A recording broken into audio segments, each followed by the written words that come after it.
Jatend migao mar somo Julius Ogamba wacho ni gedo mar klese 3,500 mag gred mar 9 dhi nyime pacho ka, kendo jumani ibiro chiwo kwan omenda maromo bilion 7.5 mabiro konyo e gedo mag klese 7,500 mamoko.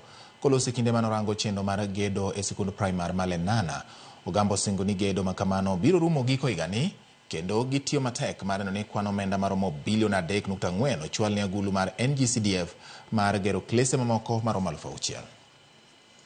Regarding the preparation for grade 9, I can confirm that significant progress has been made in the construction of the necessary classrooms. Currently, we are constructing 3,500 classrooms countrywide, and this week, in fact this morning, we have disbursed another 7.5 billion to schools for the construction of 7,500 classrooms more. All these classrooms will be completed by December 2024. We are also working with the government to see how fast they can release the 3.4 billion that was to be in the CDF for purposes of a construction of another 3,500 classrooms.